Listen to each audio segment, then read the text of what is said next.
മക്കളെ, ശ്രുതി ടീച്ചറാണ്. അപ്പൊ എല്ലാവരും സ്കൂൾ വെക്കേഷനൊക്കെ ആയിട്ട് അല്ലെ, സ്കൂളൊക്കെ അടച്ച് ക്രിസ്തുമസിന്റെ ഒരു ഒരുക്കമൊക്കെ ആയിട്ട് ഇങ്ങനെ ഇരിക്കുകയായിരിക്കും. ഈ സമയത്ത് ടീച്ചർ എന്തിനാ വന്നത്? പാഠഭാഗങ്ങൾ പറഞ്ഞു തരാനാണോ എന്നൊക്കെയുള്ള സംശയങ്ങളൊക്കെ ഉണ്ടാവും അല്ലെ. പാഠഭാഗങ്ങളൊക്കെ നമ്മൾ പഠിച്ചു കഴിഞ്ഞു, പക്ഷെ അതിനെ പൂട്ടി വെക്കാൻ നമുക്ക് പറ്റില്ല. കാരണം എന്താണ്, ഇനിയും പരീക്ഷകളൊക്കെ നമ്മുടെ മുന്നിലുണ്ട് അല്ലെ. എന്നാലും ഈ ഒരു കുറച്ച് ദിവസങ്ങളിൽ നമുക്കൊന്ന് റിലാക്സ് ആവണ്ടേ, വേണം അല്ലെ. അപ്പൊ തൽക്കാലം നിങ്ങൾ പുസ്തകങ്ങളെയൊക്കെ ഒന്ന് മറന്നേക്ക്. എങ്കിലും പുസ്തകങ്ങളെ പൂർണ്ണമായിട്ടും മറക്കാനൊന്നും പാടില്ല. കുറച്ച് സമയം നമ്മൾ വായിക്കേണ്ട കാര്യങ്ങൾ വായിക്കണം. മത്സര പരീക്ഷകളൊക്കെ മുന്നിലുണ്ട്.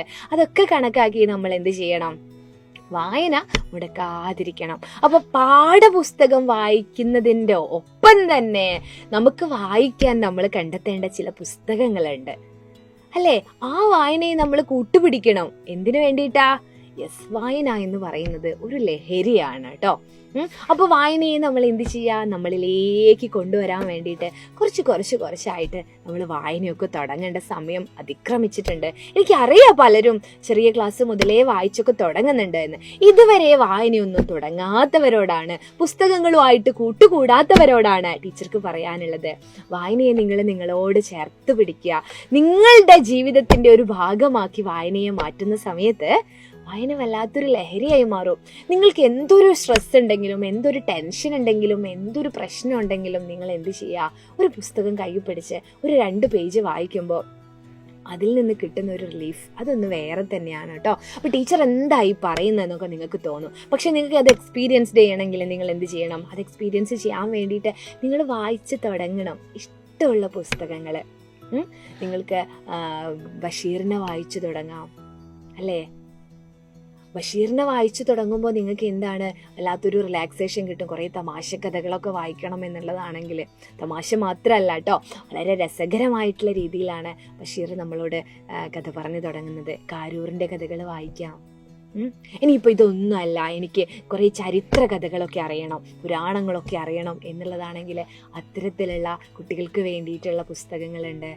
അതൊക്കെ നിങ്ങളുടെ ടേസ്റ്റിനനുസരിച്ച് തേടി പിടിച്ച് വായിക്കേണ്ടതായിട്ടുണ്ട്.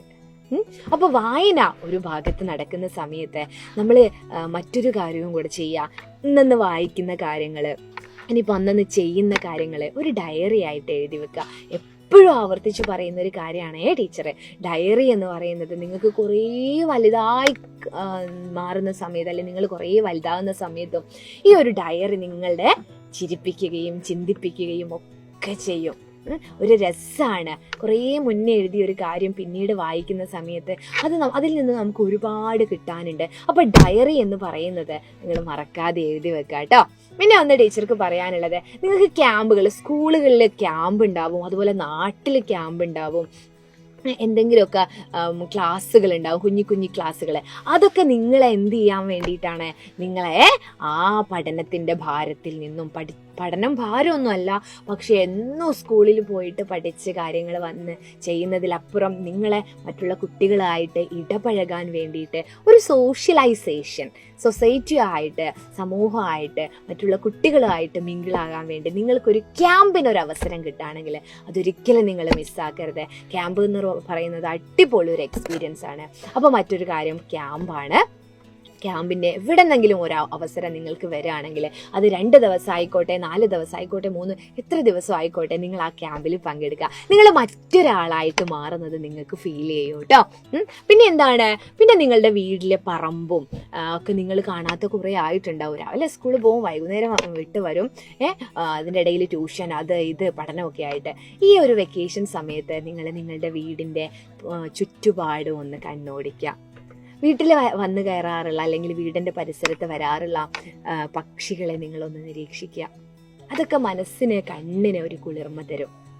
അപ്പോൾ ഉള്ള സമയം നമ്മൾ മൊബൈൽ റീൽസിലോട്ടും അതുപോലെ സോഷ്യൽ മീഡിയയിലെ മറ്റു കാര്യങ്ങൾക്കും മാത്രമായിട്ട് ചെയ്യുന്ന സമയത്ത് കുറച്ച് സമയം നിങ്ങൾക്ക് വേണ്ടി മാറ്റിവെക്കുക എന്നാണ് ടീച്ചർക്ക് പറയാനുള്ളത്. പിന്നെ ഒരു പ്രധാന കാര്യം, ക്വാളിറ്റി ടൈം വിത്ത് ഫാമിലി. നിങ്ങളുടെ നല്ല സമയം നിങ്ങൾ ഫാമിലി ആയിട്ട് ചിലവ് ചെയ്യുക. ഒരുപാട് ദൂരെ ടൂർ പോകണമെന്നൊന്നല്ല കേട്ടോ.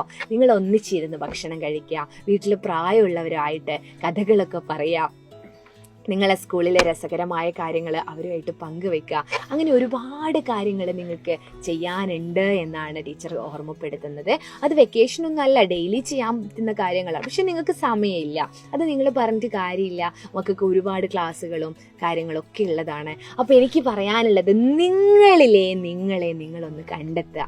ഈ ഒരു സമയങ്ങളിൽ എൻ്റെ ടേസ്റ്റ് എന്താണ്, എനിക്ക് സന്തോഷം കിട്ടുന്ന കാര്യങ്ങൾ എന്തൊക്കെയാണ് എന്നൊക്കെ തിരിച്ചറിയാനുള്ള ഒരു അവസരമാക്കിയിട്ട് നമ്മുടെ വെക്കേഷൻ സമയത്തെ നമ്മൾ എടുക്കുക.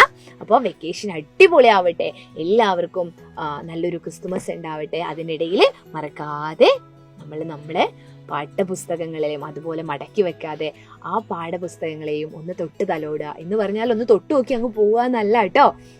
ആ പാഠപുസ്തകങ്ങള് നമുക്ക് ഇനിയും നാളെയും വേണ്ടതാണ്, ഇനിയും പരീക്ഷയൊക്കെ വരാനുണ്ട് എന്ന് ഓർത്തുകൊണ്ട് അതും നമ്മള് അതിനനുസരിച്ച് പഠിക്കുക, കാര്യങ്ങൾ ചെയ്യുക കേട്ടോ.